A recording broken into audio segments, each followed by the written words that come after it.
Por ejemplo, la figura del fideicomiso, hace mucho tiempo se decía que, bueno, era una figura jurídica que permitía como que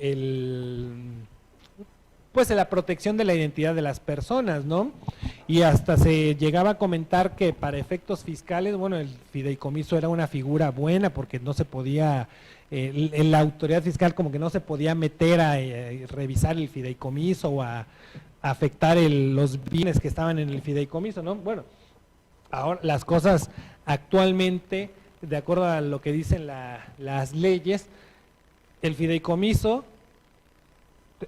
tiene que estar perfectamente identificable quiénes son las personas que aportaron o que son beneficiarias, para que se pueda investigar el origen de los bienes que se metieron al fideicomiso, ¿no? Y si esos bienes se adquirieron con dinero ilícito, aplicar todas estas medidas, ¿no? No porque estén ya dentro de un fideicomiso ya la autoridad no se puede meter, ¿no? Si su origen fue ilícito, claro que puede entrar la autoridad, ¿no? Exactamente para evitar que esa figura se utilice como que para proteger bienes que traen un origen ilícito. Entonces, pero detectarían sí, prácticamente hasta el final, ¿no? O sea, de entrada no podrían entrar o podrían entrar, pero hasta que se den cuenta que hay dinero que está presente inyectado en ese fideicomiso. A ver, por ejemplo, el fideicomiso, normalmente, ¿cómo se llama? Bueno, el ¿quién es el que aporta los bienes? El fideicomisario, no, fideicomitente, exacto, es el que aporta los bienes. El que los administra es a la fiduciaria, que normalmente es una institución financiera, ¿verdad? Uh-huh. Entonces, al recibir los bienes, la institución financiera tiene que ver si hay alguna conducta, algún acto o algo que pudiera estar relacionado con las conductas del lavado de dinero, ¿no? Entonces, si al ver eso se da cuenta que hay una operación inusual o una operación sospechosa, pues la tiene que reportar. Se lleva a cabo todo, los bienes entran al fideicomiso y todo, ¿no? Pero la autoridad ya sabe que hubo una operación inusual ahí y entonces puede investigar. Entonces, sí, sí hay una protección de los bienes, pero para otros efectos, no ante la autoridad fiscal. Sí, así es. Cuando vean las disposiciones de carácter general van a ver a qué se refieren esas operaciones inusuales y esos reportes que tiene que presentar la institución financiera. Y bueno, pues ojalá vean todo lo que se tiene que detectar para determinar si una operación es inusual o sospechosa, ¿no? Entonces, así es. Y digo, por ejemplo, en materia de actividades vulnerables, las del sector no financiero, decíamos que tienen que identificar a todos sus clientes, entre otros, aun cuando sea un fideicomiso, ¿no? Quien participe en una actividad vulnerable, tiene que integrarse un expediente de identificación y tiene que reportarse o informarse la operación, desde luego si rebasa los montos que establece la ley. Entonces sí, cuando vean las recomendaciones del GAFI también van a ver eso, ¿no? Que lo que se pretende es que no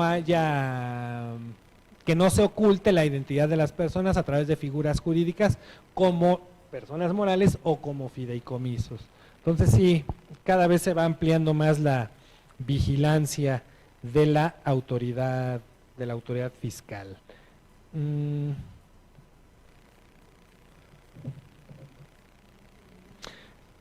Estamos en el artículo 18, ¿verdad? Exigir a las instituciones financieras que conserven por lo menos, aquí dice por lo menos durante 5 años todos los documentos necesarios sobre las transacciones efectuadas, tanto nacionales como internacionales, pero bueno, ya comentamos que ese plazo se amplía a 10 años posteriores a la cancelación de la cuenta.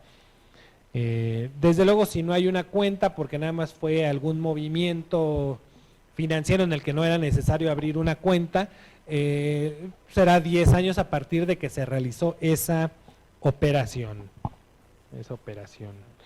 Aquí, por ejemplo, dice, los estados parte cooperarán además en la prevención de los delitos, considerando adoptar medidas de supervisión que incluyan, por ejemplo, el establecimiento de un sistema de licencias para todas las agencias de transferencia de dinero.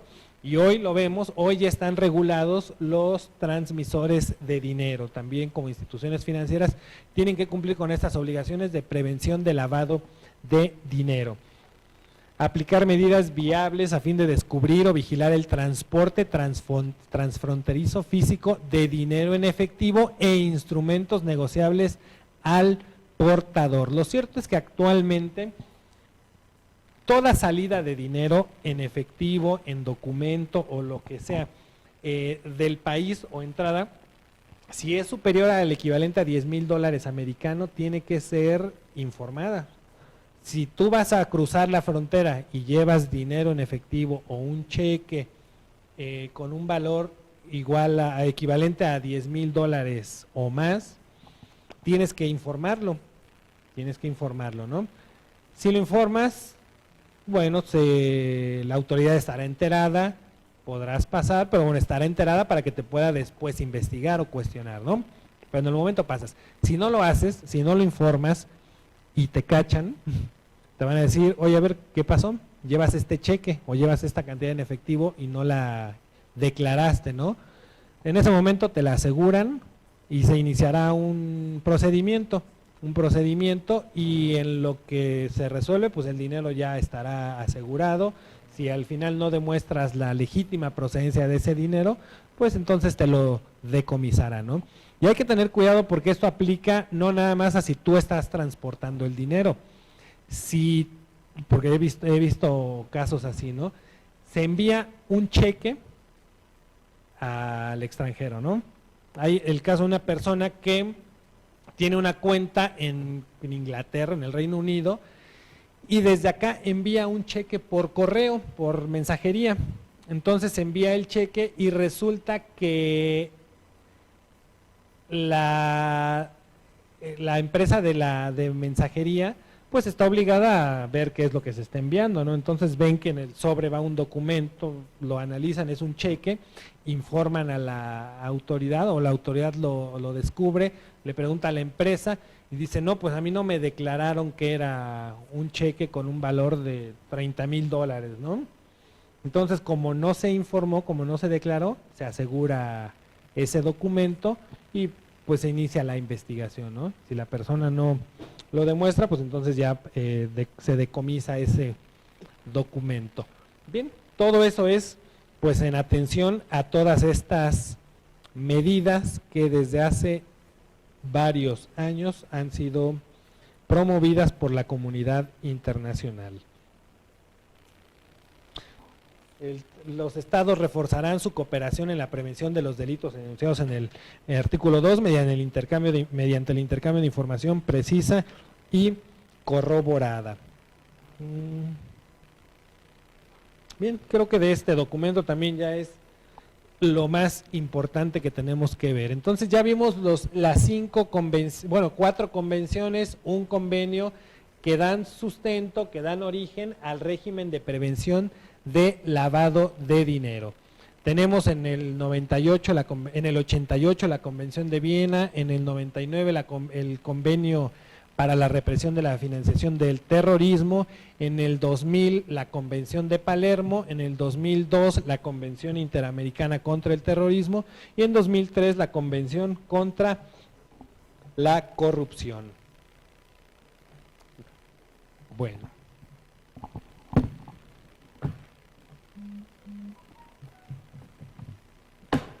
México es parte de todos estos instrumentos, es parte o ha suscrito todos estos convenios, estas convenciones, y por eso vemos reflejada en nuestra legislación todas estas medidas. Y vamos a ver aquí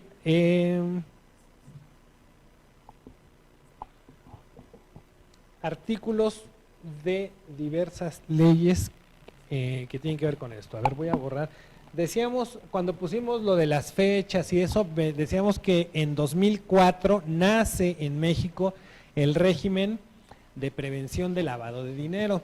Decíamos que porque en ese año se reformaron las leyes que regulan a las instituciones del sistema financiero para establecerles las obligaciones de identificar a sus clientes y reportar cierto tipo de operaciones. Entonces, en el 2004, el 28 de enero de 2004, se publican en el Diario Oficial reformas a todas esas leyes que regulan a las instituciones del sistema financiero. Aquí vamos a ver nada más dos leyes que son las que están en el temario de este módulo. En algún otro módulo van a ver las otras leyes, pero los artículos son casi idénticos. Aquí la Ley de Instituciones de Seguros y Fianzas. Ley de Institución de Seguros y Fianzas. Esta ley, como aquí dice, se publicó en el Diario Oficial el 4 de abril de 2013 y entró en vigor el 4 de abril de 2015. Sin embargo, antes de esta ley, había una ley que era de instituciones de fianzas y había otra ley que era de instituciones y sociedades mutualistas de seguros. O sea, había dos leyes, ahora ya nada más hay una, ¿no? Antes, en esas dos leyes, en la de instituciones de fianzas y en las de sociedades mutualistas y de seguros, había artículos similares a los que vamos a ver el día de hoy, que estaban vigentes desde 2004, ¿no? Pero ahora, bueno, ya unieron a las dos, a seguros y fianzas, y esta es la ley aplicable a estas instituciones, y este es el artículo que tiene que ver con el régimen de prevención del lavado de dinero, ¿no? La ley de instituciones de crédito, la ley del mercado de valores, todas las demás leyes financieras tienen un artículo similar a este. Hay algunas diferencias muy pequeñitas casi al final, pero bien. Aquí nos dice, las instituciones y sociedades mutualistas, así como los agentes de seguros y los agentes de fianzas, en términos de las disposiciones de carácter general que emita la Secretaría, voy a poner esto acá, porque esto es disposiciones de carácter general que emita la Secretaría de Hacienda. Escuchando previa opinión de la comisión, estarán obligadas en adición a cumplir con las demás obligaciones que les resulten aplicables y aquí viene lo importante, las disposiciones de carácter general tienen que ir en este sentido: establecer medidas y procedimientos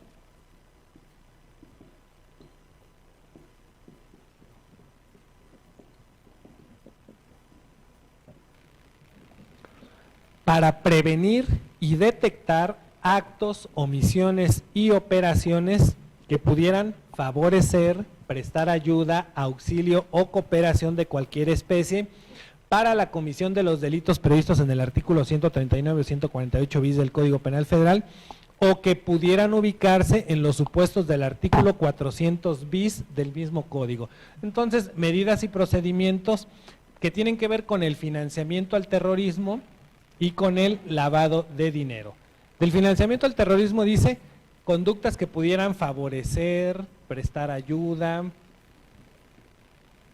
auxilio o cooperación, ¿no?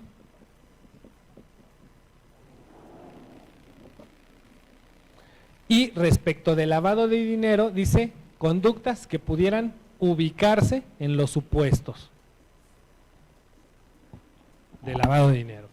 Entonces, tiene que haber, en las disposiciones de carácter general, tienen que establecer medidas y procedimientos para prevenir y detectar actos, omisiones o operaciones relacionadas con lavado de dinero y con financiamiento al terrorismo. Pero también, bueno, las instituciones tienen que presentar a la Secretaría, por conducto de la Comisión, reportes sobre